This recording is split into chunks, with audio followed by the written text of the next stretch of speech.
मैं मांग करती हूँ कि मेरे बच्चे को वापस दे, नहीं मेरी छोटी बच्ची की जान चली जाएगी भैया, उसकी हालत देखो। मैं बस यही प्रार्थना करती हूँ मेरा बच्चा वापस आ जाए।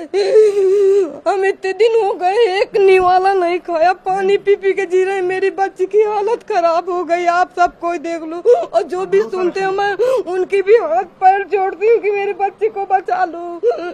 आप थाने भी गई थी आप? हाँ गई थी। बहुत प्रार्थना उनसे किया, बहुत दुआ करा कि एक झलक दिखला दो। बोलते नहीं मैंने भैया मैं दूर से देख लूंगी, मैं आपके पैर पड़ती मेरे को दे एक झलक दिखला दो, लेकिन नहीं दिखाया उनने, वापस कर दिया। हमारे भाई को न्याय मिले, उसने ऐसा कुछ नहीं किया तो उसको न्याय मिले और उसको छोड़ दे। इतनी दूर लेके गए, हमने उसको देखा भी नहीं है, संडे के दिन से देखने के लिए गए थे तो उन लोगों ने मिलने भी नहीं दिया, देखने भी नहीं दिया। हम मेघालय कैसे जाएंगे इतनी दूर, हमको तो कुछ उसके बारे में पता भी नहीं है।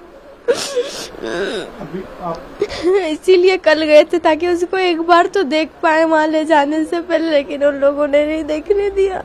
मैं बस यही कहूंगी सर कि मेरा बेटा ऐसा नहीं है, वो कभी ऐसे काम नहीं कर सकता। वो बहुत छोटा है, बहुत अपने तीन बहनों की जिम्मेदारी उठाता है। जब से उसके पापा न रह गए, जब से वो कपड़ा मार्केट में काम करता था, रात में आता था तो खाना खाता था, फिर न्यूज़पेपर डालने जाता था, फिर सुबह कपड़ा मार्केट जाता था। तो एक हमारे पड़ोसी भैया सब रहते करते थे, तो उन्होंने बताया कि यहाँ पे काम कर लो, गोविंद भैया के यहाँ का नाम नहीं उनका लिए, पर बोलते कि यहाँ पे काम कर लो तो तुमको अच्छा रहेगा। तो वो यहाँ से जाके वहाँ काम करने का एक दिन गया तो बोलते मम्मी अच्छा मैं काम कर लूँगा।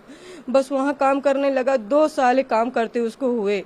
बाकी मेरा बच्चा कभी ऐसा नहीं करता। कभी आपको अगर ऐसा नहीं लग रहा कि मैं झूठ बोल रही तो आप अड़ोसी पड़ोसियों से जाके भी पूछ लो कि मेरा राज कैसा था। वो कभी ऐसा काम नहीं कर सकता था। आपके हस्बैंड की 2020 11 मई को ऐसा हुआ था। मतलब राज पे ही पूरा उसके बाद से मेरा राज सब संभाला है।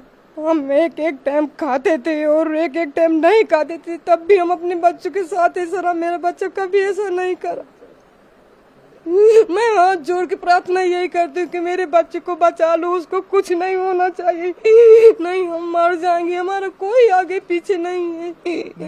ध्यान रखिए ऐसा कुछ नहीं। ये इंदौर में हम अकेले रहते हैं, हमारा कोई आगे पीछे नहीं, बस वही बच्चा है हमारा, वही सब कुछ करता था।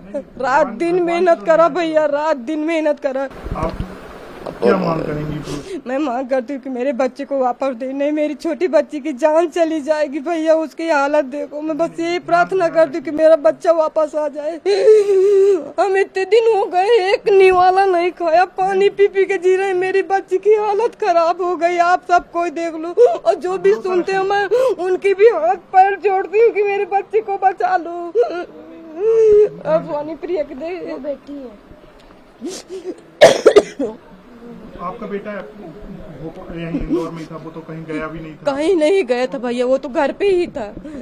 हम गांव में थे, हम तो गांव में थे, पर सब बताते। मैं बोलती भैया हमारी नहीं मान तो आप ही चले जाओ, उनसे बातचीत करके आऊँ। गोविंद भैया खुद बताएं, उनके जो कहाँ काम करता था उनके वो भी बताएं कि मतलब ये रोज आता था। तो आप ये क्या लग रहा है, फंसाया जा रहा है क्या? फंसाया ही जा रहा है मेरे बच्चे को, और कुछ नहीं फंसाया। अब मैं ये तो नहीं जानती, अब हमें कहाँ मालूम कौन फंसा रहा, कौन क्या कर रहा। बस हम तो यही सुना कि जब वो न्यूज में देखा मोबाइल में, तब हमको पता चला। नहीं हमें तो कुछ पता ही नहीं था। मैं तो सोच रही थी मेरा बच्चा अस्पताल गया, उसकी तबीयत खराब थी तो अस्पताल गया, मुझे ये भी नहीं पता था कि उसको क्या हुआ। आपके जो भाई हैं उनको पुलिस जो है मेघालय लेकर गई है, वहाँ शिलांग में पूछताछ करेगी। तो अब आप लोग क्या सोच रहे हैं, क्या मांग कर रहे हैं, कि क्या चाह रहे हैं? क्या हमारे भाई को न्याय मिले, उसने ऐसा कुछ नहीं किया तो उसको न्याय मिले और उसको छोड़ दे। इतनी दूर लेके गए, हमने उसको देखा भी नहीं है, संडे के दिन से देखने के लिए गए थे तो उन लोगों ने मिलने भी नहीं दिया, देखने भी नहीं दिया। क्राइम ब्रांच गए थे हम और मम्मी गए थे, तो बोला कि दूर से दिखा दो हम लोगों को। तो उन लोगों ने बोला कि दिखा भी नहीं सकते आप लोगों को, नहीं दिखाएंगे, आप लोग जाओ। नहीं। भाई साहब की आखिरी बात क्या हुई? संडे के दिन भैया आए थे तो बस ये बोला कि सुहानी मेरे कपड़े निकाल दे, मेरे को मंदिर जाना है, बस। उसके बाद भैया चले गए। फोन लगाया होगा जब वो तो उसकी उनका फोन स्विच ऑफ आ रहा था, सब लोगों को लगाया, सबका फोन स्विच ऑफ आ रहा था। फिर उसके बाद मम्मी को फोन किया, उन्होंने बताया, विशाल भाई की मम्मी को फोन किया। मैंने उनसे बोला पड़ोसियों से पूछो कि घर में वो लोग हैं कि नहीं है, उनका फोन बंद आ रहा है। तो उन्होंने बताया कि घर में ताला लगा हुआ है, कोई भी नहीं है घर में। उसके बाद फिर मैं लगातार वो जो ऑफिस के भैया उनको फोन लगा रही थी कि भैया मेरे भैया नहीं मिल रहे हैं। वो बोल रहे थे मिल जाएगा। उसने कुछ नहीं किया है, उसने कुछ नहीं किया। आप भी मतलब 12th पास करने आप भी कॉलेज में जा रही हैं? जाने वाली थी, पर अब तो मेरा भैया आ जाएगा तो हमारे लिए हम यहाँ से चले जाएंगे। फिर कॉलेज की पढ़ाई का खर्चा आप वही एक टेंशन होगी, जो कमाने वाला था वही सब कुछ करते थे। सब कुछ भैया ही करते थे 5 सालों से, जब से हमारे पापा नहीं है तब से सब कुछ भैया संभालते थे। अच्छा, पापा की जाने के बाद हाँ।